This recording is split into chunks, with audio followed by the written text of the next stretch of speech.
বাংলাদেশকে নিয়ে ষড়যন্ত্র মানে তারেক রহমানকে নিয়ে ষড়যন্ত্র। সারা বাংলাদেশের জনগণ উদ্গ্রীব হয়ে আছে ভোট দেওয়ার জন্য। কি কথা ঠিক তো নাকি?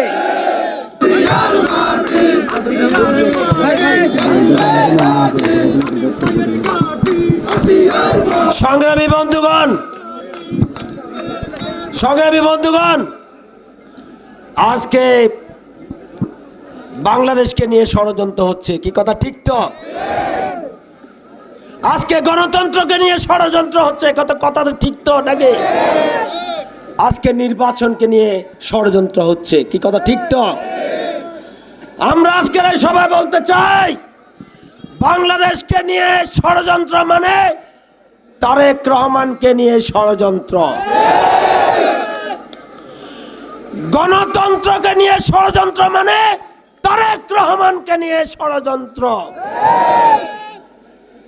নির্বাচনকে নিয়ে ষড়যন্ত্র মানে তারেক রহমানকে নিয়ে ষড়যন্ত্র। কি কথা ঠিক তো? যারা নির্বাচন বানচাল করার চেষ্টা করছে অথবা বিলম্বিত করার চেষ্টা করছে, আমি দুইটাই বলবো, তারা নির্বাচনে ভরাডুবি হবে, তারা নির্বাচনে পরাজয় বরণ করবে। সেই জন্য তারা আজকে নির্বাচনকে বানচাল করার চেষ্টা করতে হবে।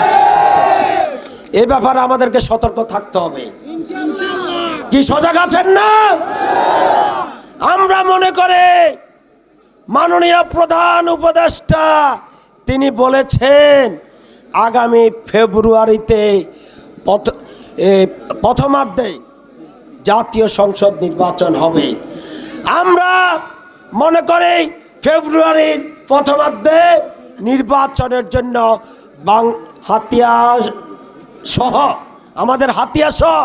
সারা বাংলাদেশের জনগণ উদ্গ্রীব হয়ে আছে ভোট দেওয়ার জন্য। কি কথা ঠিক তো নাকি?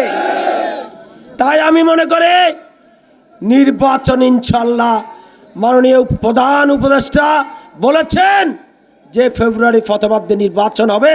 আমরা ইনশাল্লাহ আমরা মনে করি আগামী ফেব্রুয়ারির প্রথমার্ধে নির্বাচন হবে। এতে আমরা কোনো সংশয় দেখতে পাচ্ছি না। কি কথা ঠিক তো? চেষ্টা হবে, ষড়যন্ত্র হবে নির্বাচনকে বানচাল করার, কিন্তু পারবে না। কি পারবে?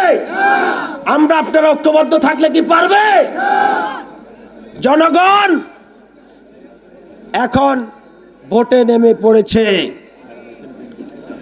সারা দেশে হাতিয়া সহ সারা দেশের জনগণ আজকে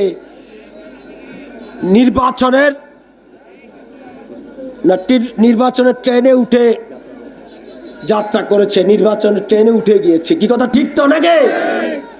প্রতিটা সংসদীয় এলাকায় প্রত্যেকটা অঞ্চলে আজকে মিছিল মিটিং হচ্ছে নির্বাচনের জন্য। আমি মনে করি আগামী ফেব্রুয়ারিতে ইনশাল্লাহ নির্বাচন হবে। আমরা প্রস্তুত আছি। কি কথা ঠিক তো? এটাও প্রস্তুত। এনে সাংবাদিক ভাইরা আমার এই প্রশ্নটা করেছেন। আমি বলতে চাই আমাদের বাংলাদেশে জনগণ ভোট দেওয়ার জন্য, ধানের শীষে ভোট দেওয়ার জন্য উদ্গ্রীব হয়ে আছে। যতক্ষণ পর্যন্ত যদি কোনো কারণে, যে কথাটি বলছে, জনগণের ভোটাধিকার,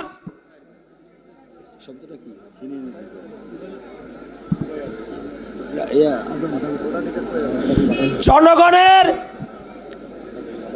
ভোটাধিকার যারা বাধাগ্রস্ত করবে, হাতিয়া সহ সারা বাংলাদেশের জনগণ সেটা রুখে দেবে।